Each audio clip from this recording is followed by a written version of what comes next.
Good morning बच्चों। Please sit down. तीव्र बुद्धि वाले लोग आत्मा परमात्मा की चर्चा करते हैं। मध्यम बुद्धि वाले लोग संसार की घटनाओं पर चर्चा करते हैं।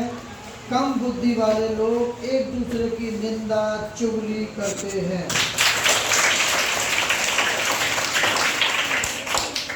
अगर रुतबा समुद्र जैसा नहीं तेल जैसा रखो ताकि समुद्र भी तुम्हें डुबा ना सके,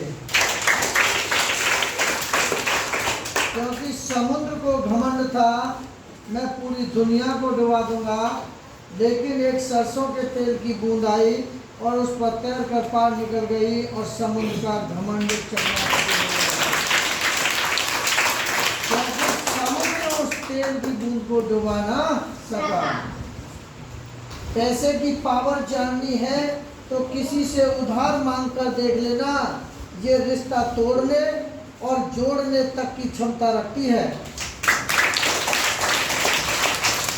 हम अपने जीवन में हमेशा कोशिश करते रहना चाहिए, क्या पता कौन सी कोशिश कामयाबी का रास्ता खोले। कागज अपनी किस्मत से उड़ता है और पतंग अपनी काबिलियत से। किस्मत साथ दे या ना दे मगर काबिलियत हमेशा साथ देती है।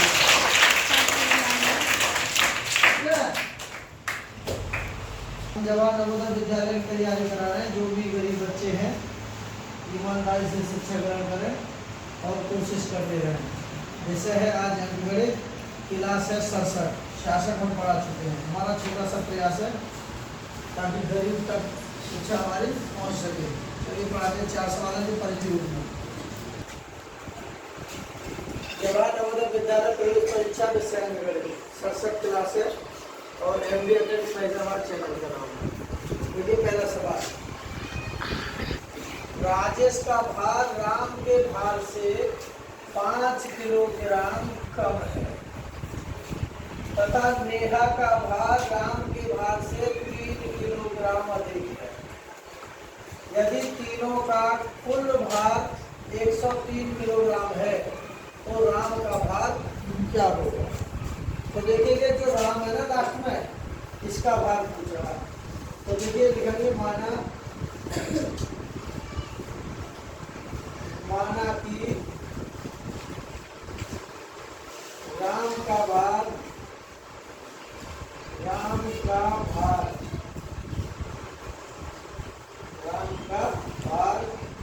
x kg है।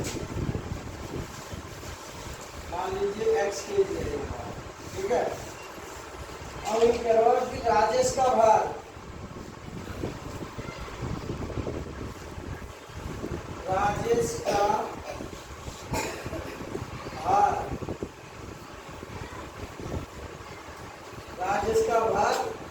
राम के भार से 5 कम है। तो यानी कि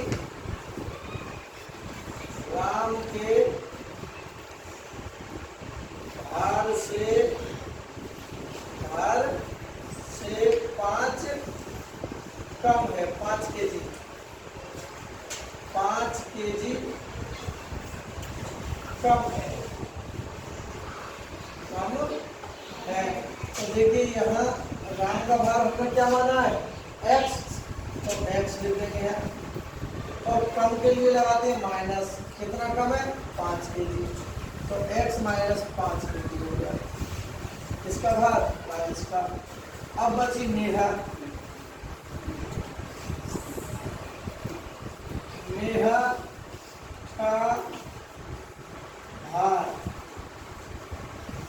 का भार। तो देखेंगे आगे बढ़ेंगे। नेहा का भार राम के भार से 3 केजी अधिक है। तो लिखेंगे राम के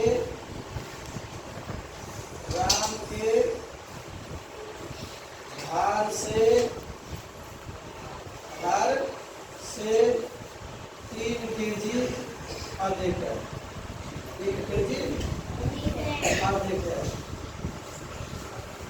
अधिक है। कम के लिए माइनस लगाते हैं, अधिक के लिए प्लस। तो देखिए राम का भार हमने क्या माना था x और अधिक के लिए लगाते हैं प्लस और 3 केजी। तो ये हो गया हमारा नेहा का भार।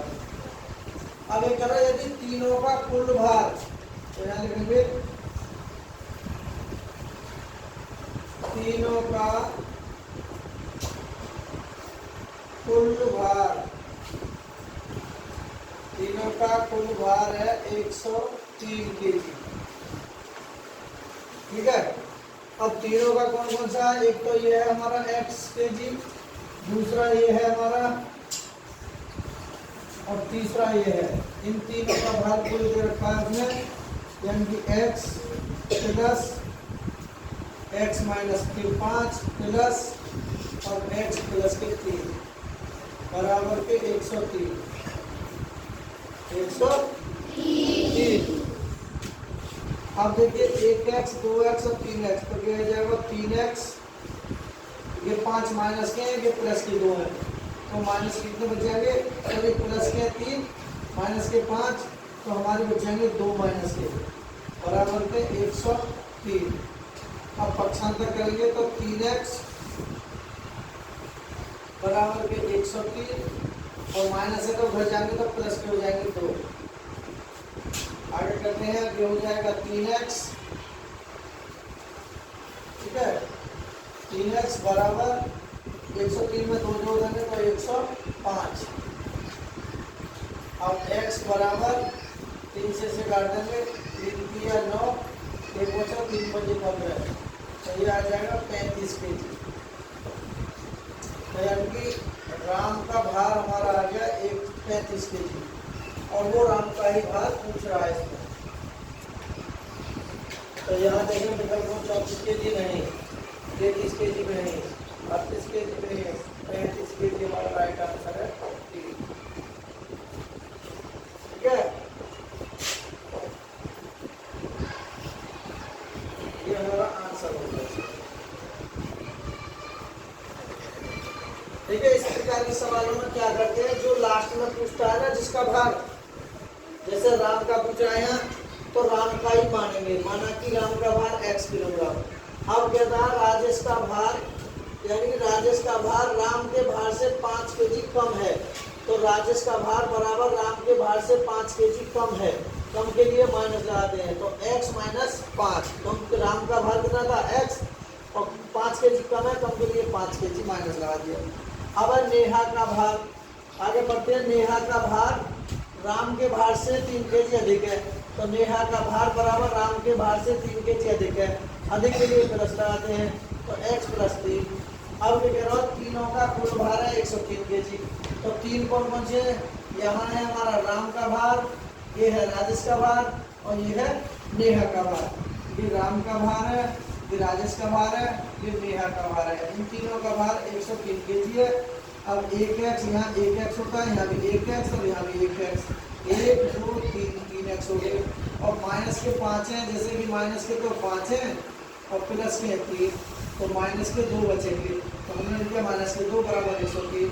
अब पक्षांतर करेंगे, 3x रहेगी, माइनस का तो लाएंगे तो प्लस के हो जाएंगे, 3x बराबर 105। अब 3 से हमने भाग दिया, 3 के 9, 1 बचा 15, 3 बचे 15, x बराबर 35 kg। तो यही राम का भार है। समझ में आया, समझ में आ गया, हाजमा हो गया, नमक लगा के मिर्च लगा के सब। चलिए आगे ठेला बढ़ाए। दूसरा सवाल,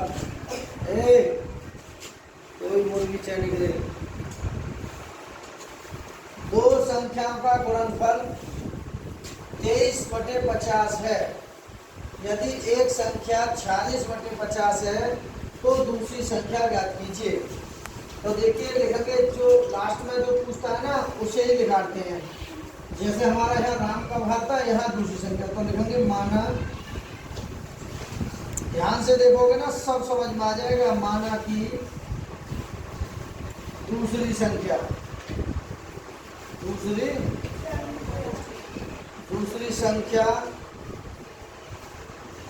दूसरी संख्या मान लेते हैं हम x है। क्या है? x है दूसरी संख्या। अब ये कह रहा है दो संख्याओं का गुणनफल, यानी कि x गुणा कितना है हमारा 46/50 40/50 बराबर 23/50। 23/50। यहाँ 50 के तो 50 कैंसिल कर दो है।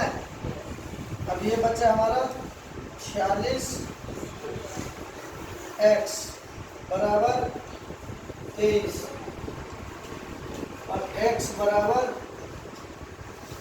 23/46। तो x बराबर आ जाएगा 1/2। यहाँ 1/2। यहाँ हमारा x की जो वैल्यू आई 1/2 आ गई। तो यही हमारा क्या हो जाएगा आंसर। अब विकल्पों में देख लेते हैं। 2/3 ये नहीं, 1/3 ये भी नहीं, 1/2 हमारा बिल्कुल राइट आंसर है सी और 1/50। ठीक है, 23 और 23 दूनी 46, 1/2 आ गया। ठीक है, आगे बढ़ते हैं। अगला सवाल फिर आगे बढ़ते हैं। देखिए आप एकदम ईमानदारी से देखोगे ना, बहुत अच्छे समझ में आएंगे। अब यहाँ भी वही चीज है जो हम पहले सवाल में बता रहे हैं।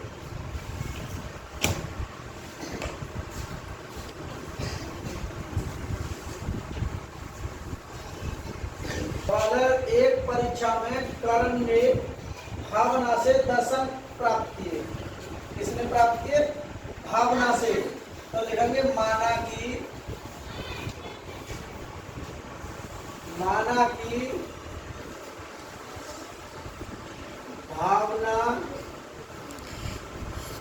भावना का प्राप्तांक, भावना का प्राप्तांक मान लेते हैं x अंक। x अंक है, ठीक है, x अंक है। फिर कर्ण का लिखेंगे कर्ण का प्राप्तांक, कर्ण का प्राप्तांक। तो देखिए कर्ण ने भावना से 10 अंक प्राप्त किए। तो भावना से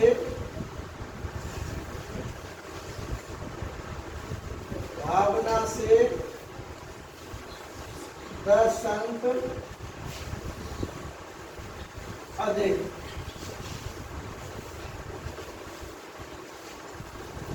प्राप्त किए। अधिक का मतलब हमने बताया था थोड़ी देर पहले, प्लस होता है। तो भावना के अंक थे x और कितने अंक थे 10। तो यहाँ लिख देंगे ये अंक हो गए, इसके हो गए ये कर्ण के। अब बात बची ईसा। ईसा का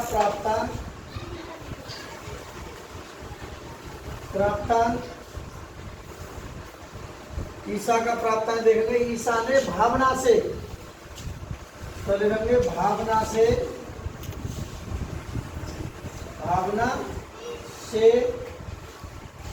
5 अंक कम प्राप्त किए। कम के लिए हमने क्या बताया था? माइनस। तो भावना का अंक x था और माइनस लगा देंगे कम के लिए, और ये हो गए ईसा के अंक। ठीक है, प्राप्त किए। यदि तीनों के कुल प्राप्तांक, तो यहाँ लिखेंगे तीनों के कुल प्राप्तांक बराबर 170 अंक। 170 अंक है। तो तीनों कौन कौन है? भावना के तो x है और कर्ण के हमारे x + 10 है। ये भावना के, ये कर्ण के हैं, प्लस फिर ईसा के हैं x - के 5। ये ईसा के बराबर के 170। अब देखिए जोड़ लीजिए 1x, 2x और एक 3x। 3x तो ये हो गए, प्लस 10 में से 5 गए तो 5 बचे और बराबर के 170। अब पक्षांतर कर देंगे, ये हो जाएगा 3x बराबर के 170 के प्लस के तो उधर जाएंगे तो माइनस के 5 हो जाएंगे। ठीक है, अब यहाँ कर देते हैं तो यहाँ हो जाएगा 3x बराबर 170 में से 5 घटाएंगे तो 165 और x बराबर 165/3 तो x बराबर 3 पंजे 15 और 3 पंजे 15 तो कितने जाएंगे 55 अंक प्राप्त किए उसने। ठीक है, और यही हमारा क्या हो जाएगा आंसर हो जाएगा। तो देखिए 65 अंक नहीं 55 अंक वाला हमारा बिल्कुल राइट आंसर है डी, और ना 50 है ना 45। ठीक है, अब देखिए अगला सवाल ये है 8/17 प्लस डिब्बा और बराबर के 15/17। डिब्बा में मान लीजिए हम x, अब पक्षांतर कर दें x बराबर ये है 15/17, ये प्लस के तो उधर जाएंगे तो माइनस के हो जाएंगे 8/17। x बराबर एलसीएम आ जाएगा 17, ऊपर बचे 15 माइनस के 8 तो x बराबर 15 में से 8 गए 7/17। तो ये हमारा क्या हो जाएगा इसका आंसर। अब देखिए ऐसा हमारा अगर विकल्प में है तो हमारा सवाल सही है। 7/17 पहला ही राइट आंसर है 7/17, 6/17 नहीं, 4/17 नहीं, 5/17 नहीं। ठीक है, तो देखिए हमारा ये छोटा सा प्रयास था। कौन कौन सभी समझ में आया? समझ में आया भाई?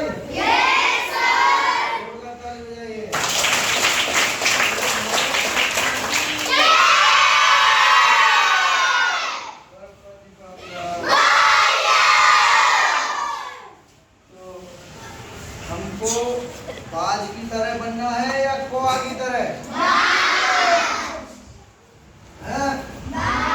देखिए हम एक बार कहानी बता चुके हैं।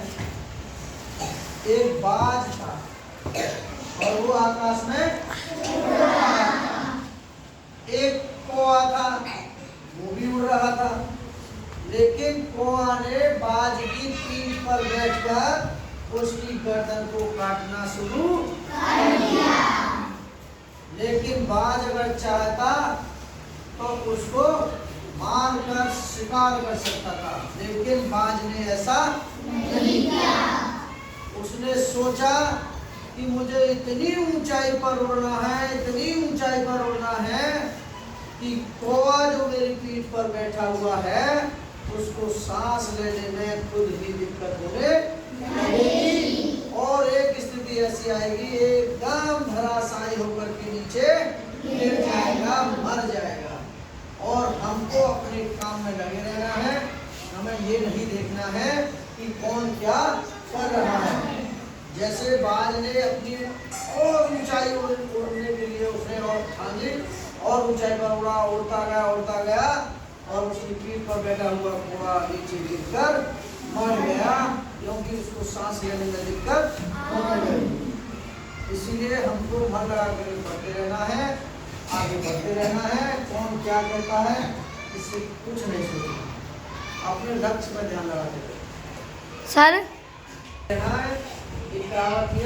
चेष्टा बभूवनधानं स्वनिद्रा तथैव अल्पाहारी गृहत्यागी विद्यार्थी के पंचलक्ष्य। तो चेष्टा कौवा जैसा चालाक, बभूवनधानं बगला जैसा ध्यान, स्वनिद्रा कुत्ता जैसी नींद, अल्पाहारी कम खाने वाला, गृहत्यागी घर को त्यागने वाला विद्यार्थी के पांच लक्षण होने चाहिए। सबसे प्यारी चीज क्या है? निद्रा। सबसे प्यारी चीज क्या है? निद्रा। और सबसे काली चीज क्या है? कायली, जो समाज में कायली हो जाती है। और सबसे मीठी चीज क्या है? वाणी, बोली। कबीरदास जी कहते हैं कि ऐसी वाणी बोलिए जो मन का आपा को औरन को शीतल करे और आपो शीतल होवे।